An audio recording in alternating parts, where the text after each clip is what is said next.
Vamos a ver con ejemplos más adelante cómo esa visión causal puede hacer que el problema sea cada vez más difícil de resolver y por lo tanto de disolver. Miren.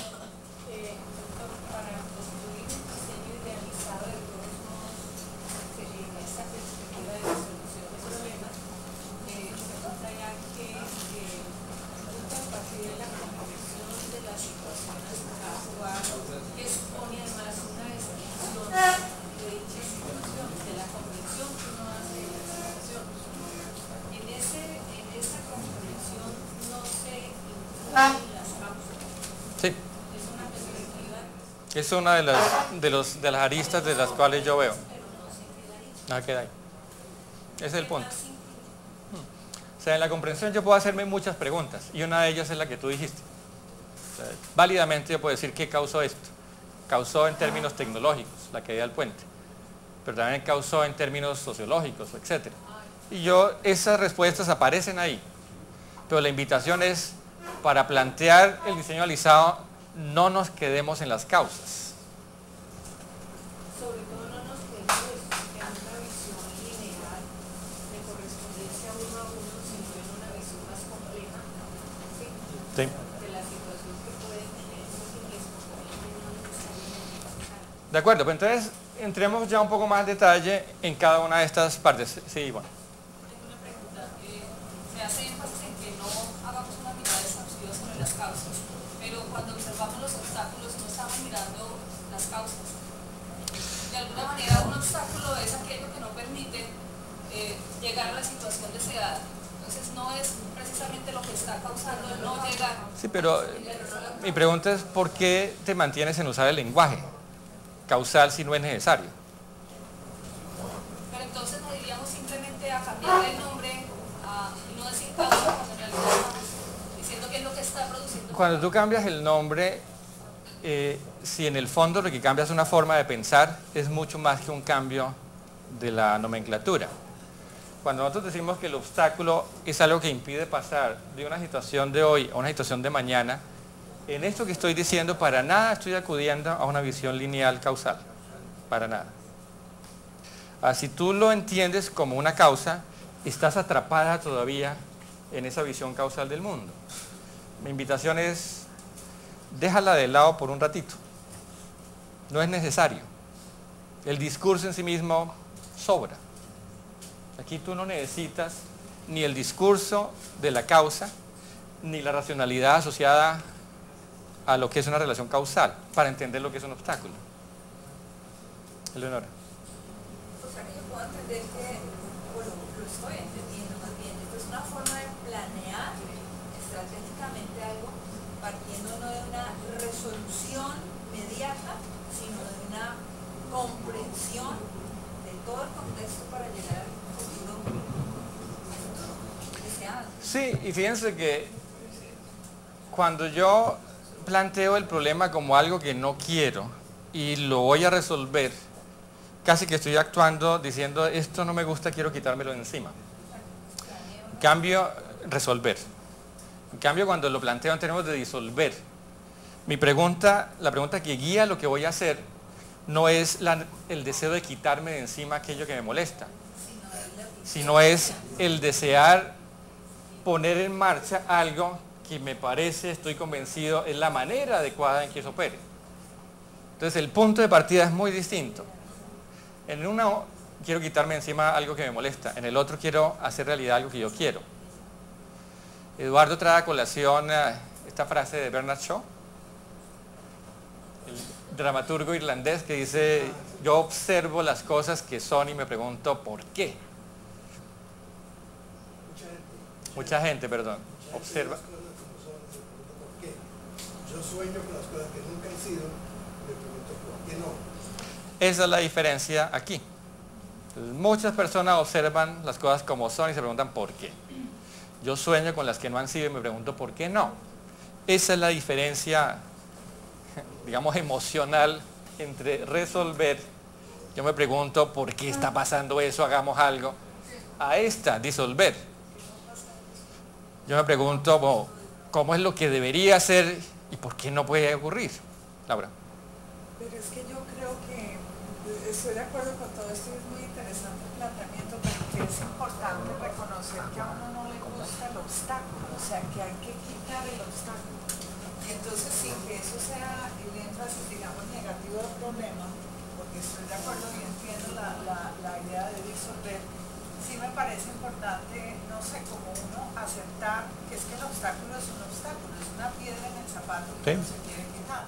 Es un impedimento, Porque es un impedimento. ¿de acuerdo? Pero no es una causa. No, no es una causa, Sí. pero sí ese reconocimiento creo que es importante. De acuerdo.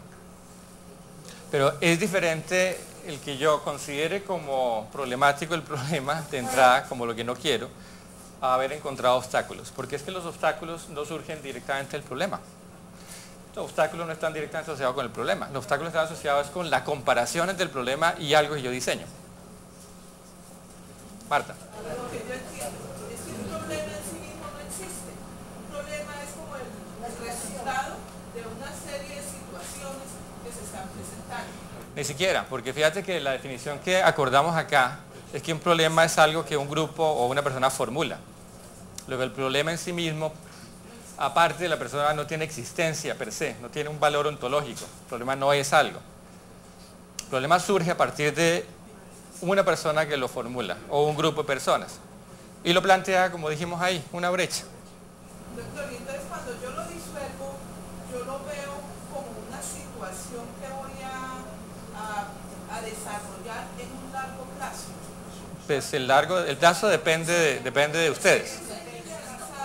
Yo tengo que implementar una serie de situaciones que me van a llevar a que ese problema se disuelva en un largo plazo. Entonces yo me pregunto, El plazo no necesariamente es largo. O sea, tú estás poniendo largo plazo, pero eso es imposición tuya. Plazo.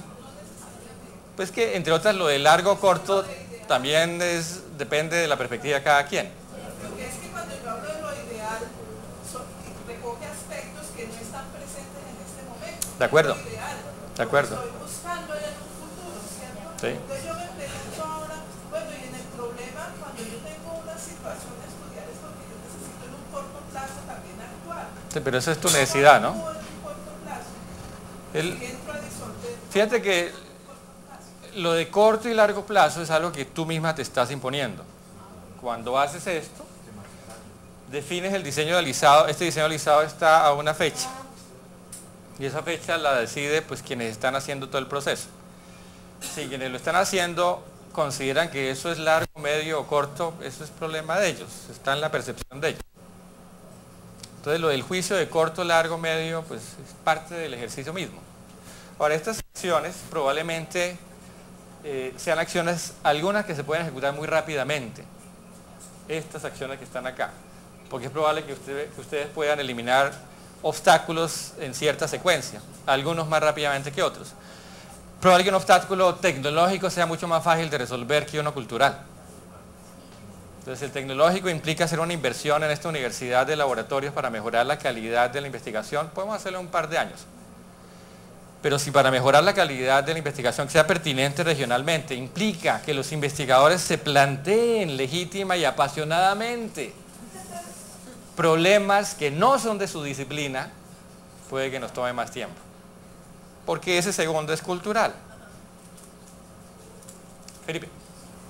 Doctor Alfonso, el ejemplo que se pone el hacinamiento, por ejemplo, en las cárceles, que se busca resolver al momento poniendo más cárcel, o qué sé yo. Cuando usted ya lo traslada al campo del diseño Idealizado. Eso requiere, digamos, una formulación de una nueva política, ¿sí? Una política que afecta, digamos, todo el sistema penal. Y las políticas de alguna forma están limitadas en el tiempo, porque los gobernantes están predeterminados por el tiempo para implementar sus políticas. Si no alcanzan en ese tiempo y que llegan o continúan con la política que se cae el proceso, por decirlo de alguna forma. O no, ¿cómo poder jugar con esas? Fíjate que las políticas que tú dices no necesariamente están asociadas a planes de gobierno, ¿no? Te doy un ejemplo concreto. Pasar de un sistema mixto penal a un acusatorio llevó a un cambio constitucional. Y ese cambio constitucional es independiente de los planes de gobierno de los siguientes presidentes. No hay nada que hacer, está en la Constitución. Entonces, en el momento en que el fiscal anterior logró que el Congreso, porque lo hizo por el Congreso, cambiara ese articulito de la Constitución y pasamos a un sistema acusatorio, esa política ató de ahí en adelante a todos los gobiernos. Entonces, independientemente de su ideología, Colombia se movía a un sistema acusatorio. No hay nada que hacer. La única forma de parar eso es un nuevo cambio constitucional. Entonces, si el cambio al diseño idealizado requiere una política de largo plazo, pues parte de la estrategia de acción debe ser un cambio de política a largo plazo. Si el cambio de más largo plazo normativo es un cambio constitucional, pues habría que apuntarle a eso. Lograr eso implica tener la capacidad de hacerlo. Y eso es parte de la estrategia que hay que definir. Bueno, bueno, digamos que entramos en otro ámbito de discusión, porque en todo caso, como te digo, fue una reforma hecha en el Congreso. No fue plebiscito, fue discutido, los 8 debates en el Congreso. Podemos decir que fue imposición, digamos, entramos a otro ámbito de discusión. Pero sí, el punto tal vez que tú traes a colación, que lo vamos a mencionar ahora, es que en todo esto es fundamental reconocer lo que aquí se llama actores relevantes. Y esos actores relevantes incluyen, entre otros, aquellos que tienen la capacidad para movilizar recursos y esas estrategias de acción se den. Si parte del diseño idealizado implica un cambio constitucional, pues yo tengo que tener la capacidad para movilizar el Congreso. Si no, el diseño idealizado se vuelve una utopía. Pero tener precisión de quiénes son esos actores y qué hay que hacer para movilizarlos es parte del proceso. Jaime Eduardo. Yo estaba hace rato pensando alrededor de cómo es el tratamiento de la dimensión del tiempo en estas dos nuevos, pero ya con lo que... Marta. Marta ya... Largo. Un poco. Eso es manejo temporal. Sí, yo no sé, para ayudar a romper la relación entre causa y obstáculos, habría que pensar la situación de otra manera. Es que la situación problemática tiene factores antecedentes, factores presentes y factores hacia el futuro. Entonces lo que hay que mirar es los factores de futuro que impiden la realización de solucionar el problema. En ese sentido, no mirar los antecedentes, sino lo que viene después. Esa sería como... En este caso, el manejo temporal que tú estás sugiriendo se plantea en las dos primeras. Ve la situación actual es el presente con sus antecedentes, porque llegamos a esto por una historia. Y ver el futuro es el diseño idealizado. Y el obstáculo de alguna manera hace un puente entre lo presente y lo futuro como algo que impide, que es la posición que dice Laura que tenemos que mantener. No, hay que ver las dos cosas. Es necesario reconocer el antecedente para comprender en dónde estamos. Pero una vez que hacemos eso, la sugerencia de la metodología es ahora planteemos el futuro deseado. Pero no nos quedemos ahí. Veamos la conexión entre los dos en términos de obstáculos. Y una vez que identifiquemos esos obstáculos y hagamos un análisis de ellos, decidamos qué podemos hacer desde hoy en adelante para eliminar los obstáculos. Esa es la lógica completa del método. Sí. Respecto a lo que hablaba Andrés Felipe sobre el tema de financiamiento de las cárceles, yo pienso que el problema es más el impacto del sistema penal en la criminalidad. No tanto el sistema penal acusatorio, sino el sistema penal que conlleva todo el tratamiento jurídico de la pena, que tiene unos fines especiales establecidos en la legislación. Si eso no impacta, bien sea positiva o negativamente en la sociedad, el criminal va a delinquir periódicamente y el sistema no va a ser operativo a la hora de aplicar la pena. Por ello, la baja lesividad, que es la que más conocemos, es la que aún de las cárceles, los delincuentes en la mayoría de los centros penitenciarios de baja lesividad, media la lesividad, los de alta lesividad están en espacios con sitios mejores, pero los de baja lesividad están aún en la calle. El sistema sistema no ha sido operativo a la hora de establecer ese impacto de la penalidad en la criminalidad. Claro. Pero por otra parte, fíjate que cerca del 40%, si mal no estoy, de los reclusos que están en las cárceles son sindicados. O sea que no debieran estar ahí. El sistema no es, y hay una paradoja, lo que veo simplemente con Alfredo López y lo que hemos vivido con otros, que quedan libres mientras se investiga la investigación, y Alfredo López pues estuvo preso mientras... Pero entonces fíjate que ese punto, que es creo que de fondo, está asociado con ciertas prácticas que se han incorporado de manera natural al quehacer del sistema penal. En algún momento, una investigación que hizo el Instituto SER hace muchos años, creo que era una entrevista que hizo ¿quién? Sí. Exactamente.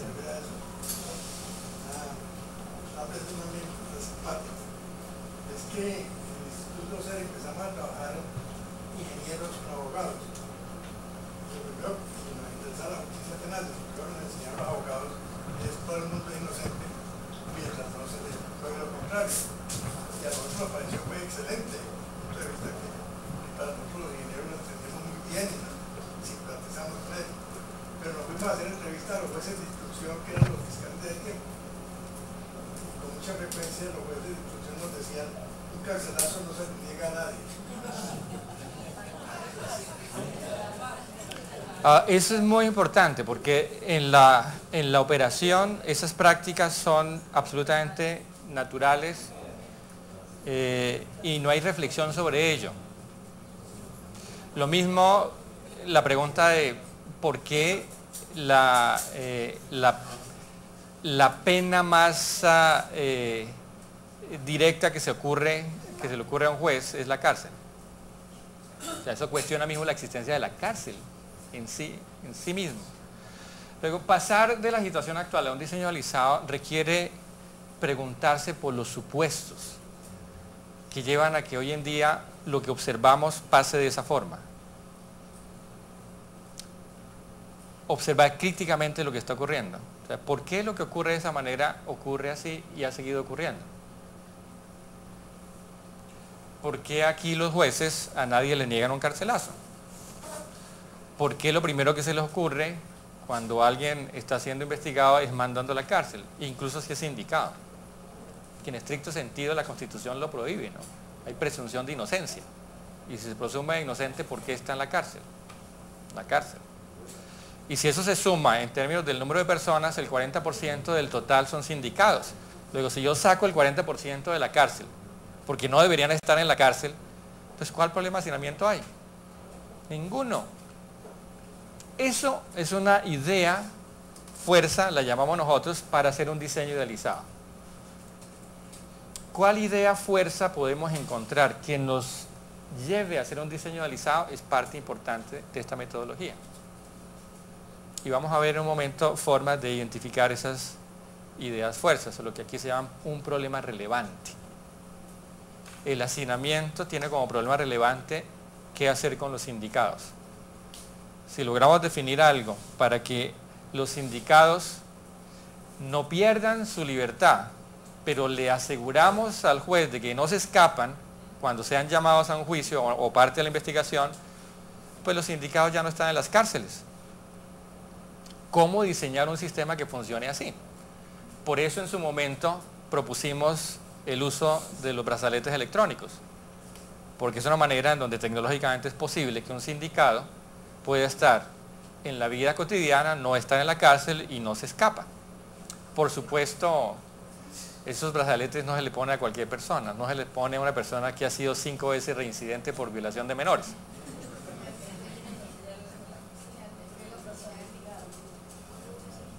Pero en su momento, hace 5 años, cuando hicimos el estudio en detalle, mirando esas condiciones, encontramos que cerca de 20.000 personas podían usar ese tipo de brazaletes. A 20.000 personas, cuando en ese momento había 40.000 sindicados, era la mitad de los sindicados.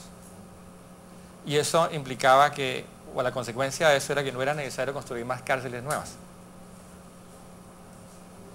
En fin, ese es el tipo de razonamiento en donde creo que es importante moverse, plantearse esos supuestos en el momento de hacer el diseño realizado. Ok, yo en ese momento no plantearía la diferencia entre comprender y entender, ¿no? Para no discutir semánticamente los dos verbos, pero sí quisiera pasar a describir cómo desde la perspectiva del uso de esta metodología se lleva a cabo esta fase que aquí se llama comprender. Una última y seguimos. Sí. Según la magnitud del problema, el obstáculo no se convertiría en otro problema. Claro. ¿Ese cuál sería como el límite entre obstáculo y problema? Ninguno. En la práctica lo que uno ve, si usamos la misma terminología, es que estos son problemas. Y tú puedes seguir escalando, puedes encontrar obstáculos que son tan complejos que son situaciones problemáticas per se y vuelves a aplicar exactamente la metodología. Tienes toda la razón. En algún momento decíamos con Eduardo que disolver problemas en la práctica, como no es resolverlos, disolver problemas lo que hace es pasar de una problemática a una siguiente, y ahí a una siguiente y a una siguiente. Porque pues siempre es posible plantearse que en lo que estamos queramos algo distinto. Luego esa brecha siempre va a estar ahí. O sea que si yo no lo resuelvo siempre va a estar el problema. No es el problema, sino que tú siempre vas a tener la capacidad de formularte problemas. Eso es lo que estaba diciendo. El hacinamiento penitenciario, si hacemos algo que nos lleve a un diseño realizado, puede que deje de existir como hacinamiento penitenciario. Pero yo puedo plantearme decenas más de problemas del sistema penal, aun cuando ya el hacinamiento no esté. Por ejemplo, el que dije hace un momento, la resocialización. Los que queden en las cárceles, que no están hacinados, ¿cómo aseguramos que se resocialicen? Hoy en día probablemente se están especializando. Las tasas de reincidencia están en el 25%. Una cuarta parte de los que entran a la cárcel reinciden. Luego probablemente están en una carrera, es parte del sistema de educación superior. Parte del modelo que hay que agregarle al que planteó Luis Enrique ayer.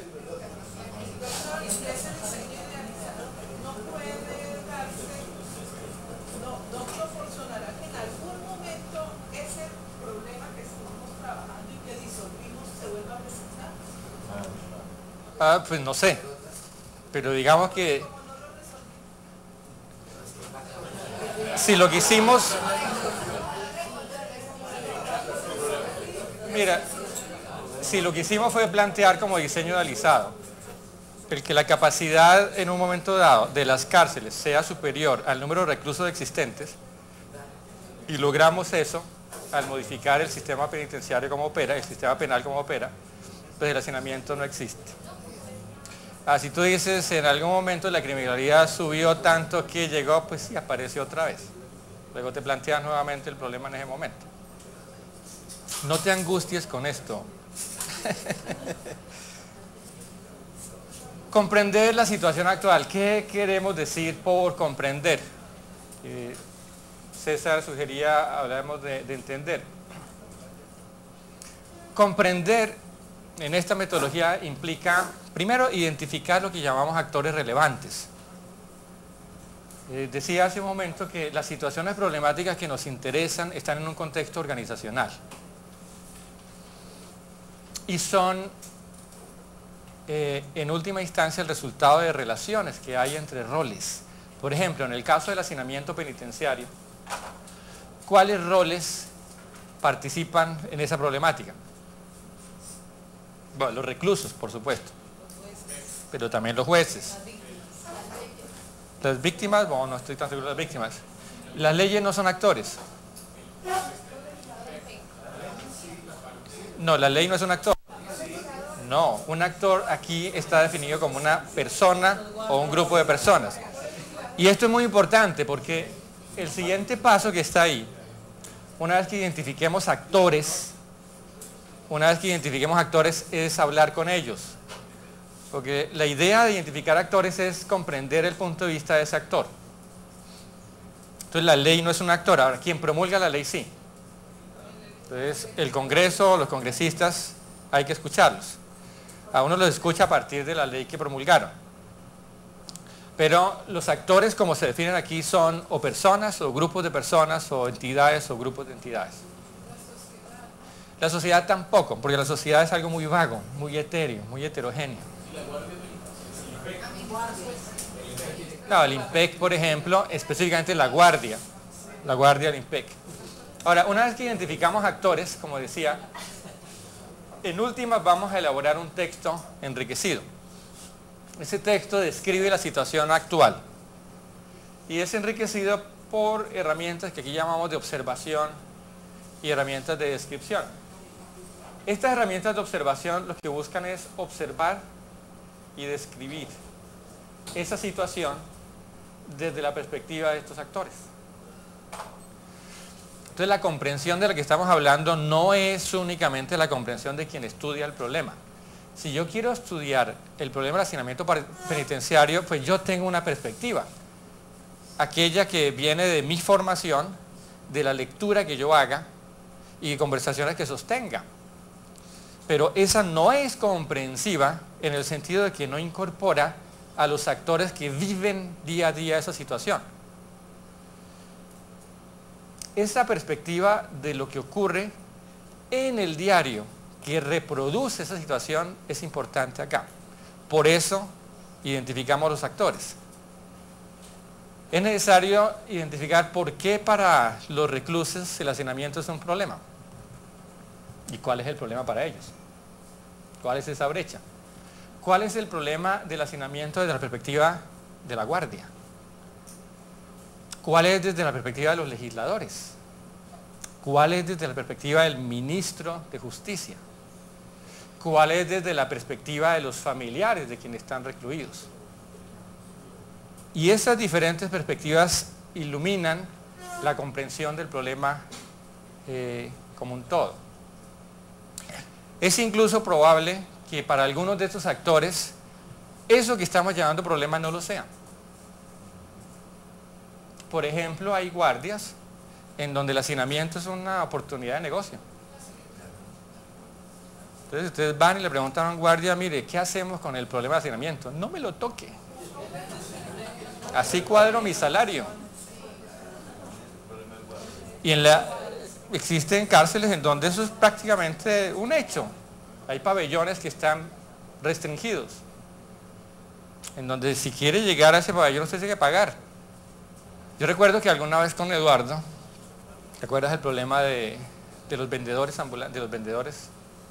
¿Cómo fue? El de los niños que hacían, que mandamos a los estudiantes de la universidad a que indagaran como situación problemática lo que hacían los niños en los semáforos en Bogotá, hace ya muchos años. Y pues parte de lo que tenían que hacer era esto, ir y conversar con actores relevantes, y parte de ellos eran los niños que estaban ahí. Y llegaron a una clase siguiente y nos dijeron, fuimos a hablar con ellos y nos dijeron, ¿cuál problema? Hicieron cuentas y ganaban un montón de plata. Y para los jóvenes de la universidad eso era un problema. No, eso no es un problema. Hay que escuchar a estos actores. ¿Cómo identificar actores? ¿Quiénes son actores relevantes a una situación problemática? Bueno, hicimos ahorita un rápido ejercicio para el caso del hacinamiento. Pero ¿cómo hacer ese ejercicio de una manera más sistemática? Bueno, una forma de identificar actores relevantes es utilizando una serie de preguntas que se llaman una heurística acá, que la desarrolló un austriaco que se llama Werner Ulrich. Werner Ulrich. Y Ulrich planteó las siguientes preguntas. La primera es esta. ¿Quiénes se ven directamente perjudicados por esa situación problemática que ya planteamos? Los directamente perjudicados. Entonces responde la pregunta. Esos son actores relevantes. Por ejemplo, en el hacinamiento carcelario, ¿quiénes se ven directamente perjudicados? Los reclusos. Probablemente las familias de los reclusos también. Luego, esos son actores relevantes. Perdón, pero en el caso de los semáforos, los niños no eran actores relevantes. No, sí eran, pero no eran perjudicados. No, esta es una de 7 preguntas. La siguiente es esta. ¿quiénes se ven directamente beneficiados? Los niños viven de eso. Algunos, como les decía en el caso del hacinamiento carcelario, algunos algunos guardias se benefician, algunos abogados también. Hay ocasiones en donde el sistema penal se usa como mecanismo de extorsión. ¿Cuáles son variables relevantes para esa situación problemática? Es una pregunta muy importante, porque recuerden que decíamos que la situación problemática marca una brecha entre aquello que observamos y aquello que deseamos. Luego, lo que observamos debe ser observable y observable a través de lo que aquí llamamos variables. Una variable es un aspecto que puede cambiar a lo largo del tiempo y me permite describir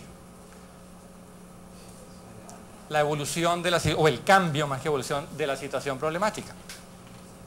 Por ejemplo, ¿cuáles serían variables relevantes al hacinamiento carcelario?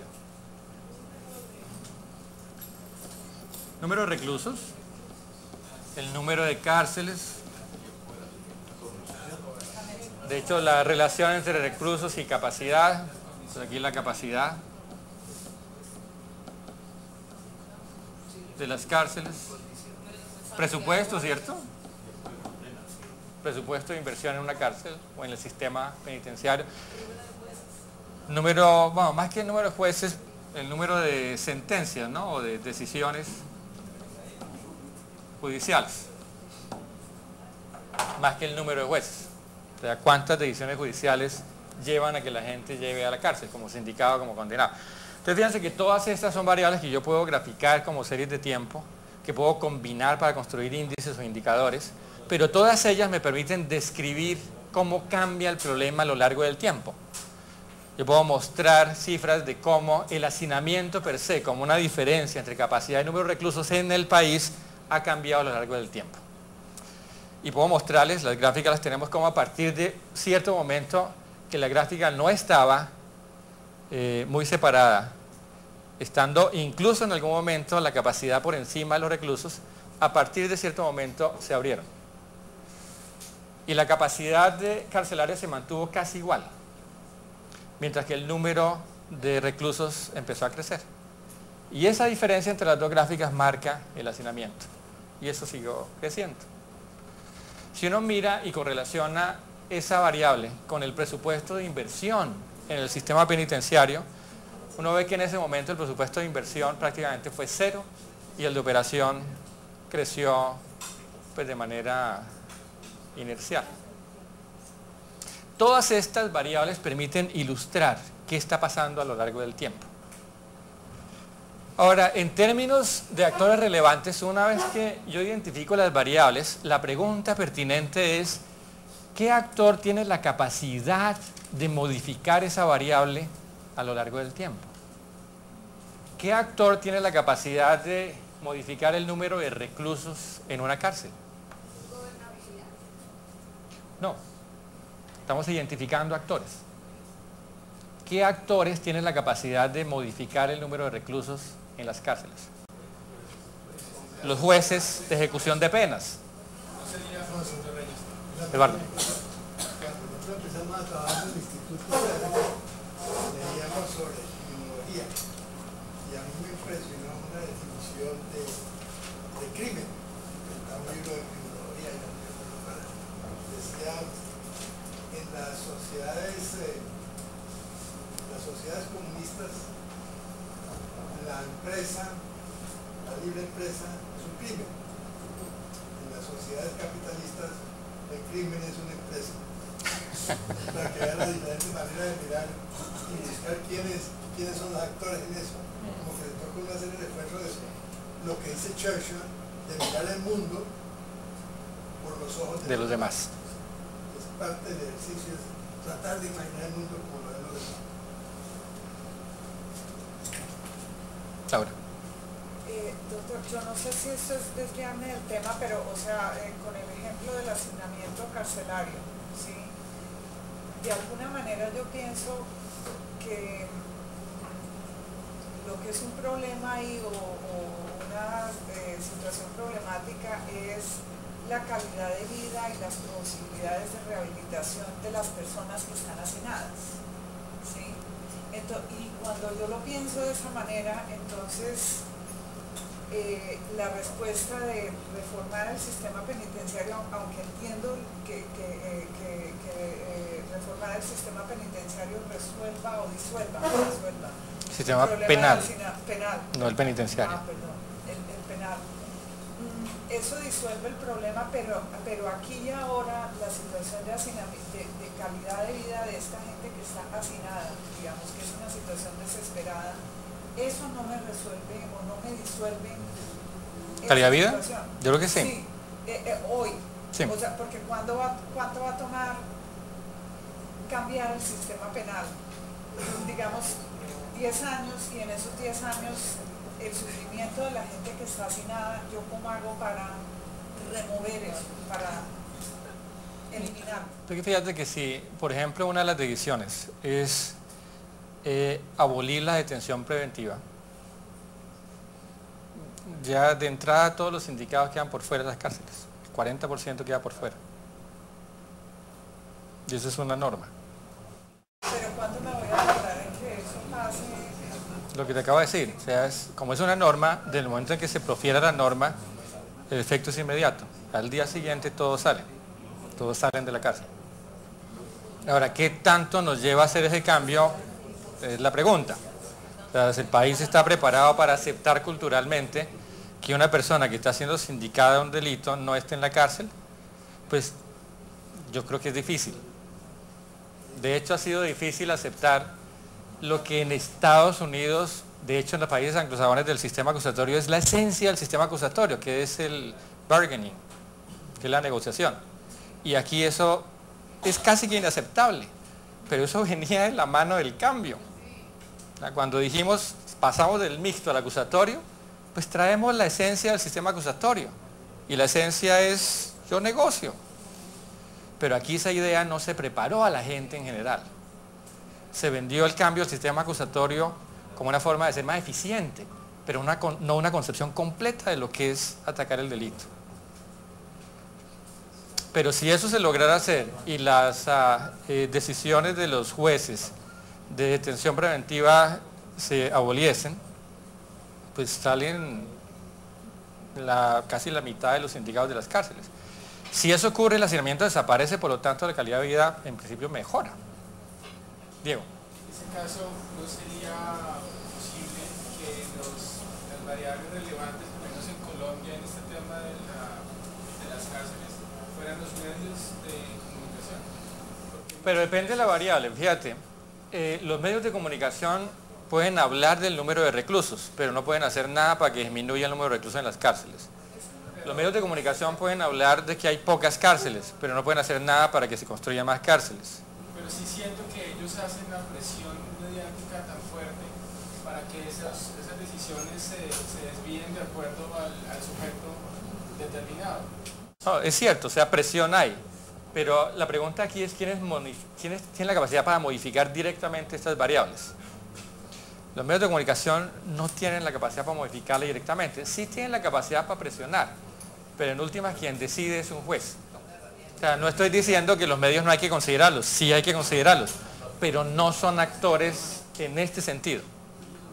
Van a aparecer más adelante, pero no como respuesta a esta pregunta. Así como los niños no aparecieron como respuesta a esta, sino como respuesta a esta. Faltan otras preguntas. Una vez que identifico las variables, la pregunta de quiénes modifican, quiénes tienen capacidad de modificar las variables se vuelven actores relevantes. Sobre todo como actores que puedan hacer efectivas estrategias de acción. Si es necesario disminuir el número de sindicados en las cárceles, yo debería ser capaz de influir sobre los jueces de ejecución de penas o de control de garantías. Luego eso se vuelven actores relevantes al problema. No puedo dejarlos por fuera del estudio del problema, tienen que estar metidos acá. ¿Quiénes determinan y quiénes pueden modificar el contexto normativo de esa situación problemática? Que era la pregunta de Jaime Eduardo. Todos estos sistemas, incluyendo los de educación superior, esta universidad se mueve en un contexto normativo. Luego preguntarse quiénes pueden modificar ese contexto es clave. O sea, en el caso del hacinamiento carcelario, ¿quiénes tienen capacidad para modificar ese contexto normativo? El Congreso por un lado. La Corte Suprema no, pero el Ministro de Justicia sí. ¿Sí? La Corte Suprema creo que no tiene iniciativa parlamentaria. En cambio, el ministro sí puede presentar proyectos de ley directamente que afecten el... La otra pregunta es, ¿quiénes asignan, distribuyen o regulan recursos que sostienen esa situación problemática en el tiempo? En este caso, el hacinamiento, ¿quién? El INPEC.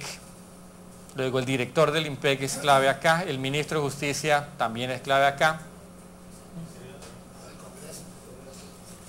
Congreso. Y la última pregunta, ¿quiénes han estudiado antes esta situación problemática? Esto es lo que lleva a todo lo que es un estudio bibliográfico. El hacinamiento carcelario, como les decía, lleva 50 años en el país. Luego, si alguno de ustedes quiere estudiar seriamente el problema de hacinamiento, pues hay que revisar bibliográficamente qué ha pasado, no solo acá, sino en el mundo. Luego, todos los autores de estos textos asociados con esta problemática se vuelven actores relevantes. Insisto, los actores son relevantes en la medida en que yo pueda conversar con ellos. Conversar en este caso es la lectura del texto de estos autores. Estas preguntas que aparecen aquí, ¿cuántas son? 6. 1, 2, 3, 4, 5, 6, 7 preguntas, 7. Nos permiten como heurística identificar los actores relevantes a una situación problemática. ¿Tienen preguntas sobre esta heurística? Clarísimo, diáfano, cristalino. Porque lo que vamos a hacer después del receso es pedirles que en grupos, en los grupos que ustedes han estado trabajando, seleccionen una situación problemática de alguna de las unidades académico-administrativas en las que ustedes están trabajando. Seleccionen una unidad y de esa unidad planteen una situación problemática. Formúlenla como una frase, recuerden la sugerencia de Luis Enrique, sujeto, verbo, predicado, complemento. Nada de retórica, como dice él, una sola frase. Los invitamos a que lo planteen no como la carencia de algo. Fíjense que el problema aquí que hemos venido ilustrando es el hacinamiento carcelario. Así, o les dije hace un momento, la investigación en la Universidad de Ibagué. Porque la descripción en sí mismo no es una carencia, no es una dificultad, es una situación. Una situación, es lo que los norteamericanos llaman un issue. Es una situación. No es algo negativo en su descripción, es algo que ustedes quieren observar y lo quieren hacer porque sienten que hay una diferencia entre lo que está pasando y lo que desean que pase. Esa situación plantéenla en una frase y a lo largo del curso hagan el proceso de plantear, pues conocerla, comprenderla, identificar actores relevantes, conversar con ellos, escribir ese diagnóstico que es ese texto enriquecido, hacer un diseño analizado y hacia el final del diplomado presentar estrategias de acción para eliminar los obstáculos que impedirían pasar a ese diseño analizado. Ese es el trabajo final del diplomado. El punto de partida es plantear la situación problemática e identificar utilizando este tipo de heurísticas los actores relevantes. Pero como hay otros temas que queremos cubrir hoy, en lugar de hacer el trabajo aquí que les dije antes de salir al receso, lo que les vamos a pedir es que dentro de 15 días nos lo envíen desde cada una de las, o sea, individualmente, a menos que varios trabajen en la misma dependencia, en este caso sería una sola situación problemática, que nos envíen, pongan en la página de Moodle la descripción de esa situación problemática, la frase que la describe, los actores relevantes asociados. Ahora, ¿qué es lo que viene a continuación? Una vez que ustedes identifican actores relevantes, lo siguiente es conversar con ellos. esa conversación entre comillas puede hacerse a través de grupos focales y ustedes reúnen y conversan con ellos sobre esa problemática que están estudiando, o puede que lo hagan a través de material secundario que encuentren, ya sea videos o otra información secundaria en literatura, o a través de información que obtienen haciendo o encuestas o entrevistas o consultar bases de datos. En fin, hay una variedad de fuentes de información que les permitiría a ustedes, dependiendo de cuál es la situación problemática que estén estudiando, obtener información. Esa información ustedes deben organizarla, y de esa organización pues sale el texto, que es el documento inicial, que es lo que hemos llamado acá ese texto enriquecido. Herramientas de descripción, pues hay varias que pueden utilizar relacionadas, y algunas: diagramas de frecuencias, series de tiempo, cuadros de valores absolutos, diagramas de causa-efecto, y al final texto enriquecido. La idea es tener en últimas un texto, que es esa descripción de la situación problemática. Estamos hablando de un texto de 10 a 15 hojas en donde ustedes describen cuál es esa problemática de su dependencia. Eso es lo primero que es importante que ustedes elaboren. Lo segundo, una vez que ustedes tienen este documento, más adelante fijaríamos fechas para el documento. Por ahora, como les digo, en 15 días lo que les pedimos es la formulación, sujeto, verbo, predicado, los actores relevantes. Más adelante fijaríamos fechas para que ustedes puedan elaborar ese documento. El siguiente punto es el ejercicio del diseño idealizado, o el proceso de idealizar diseños. Y en eso Eduardo nos va a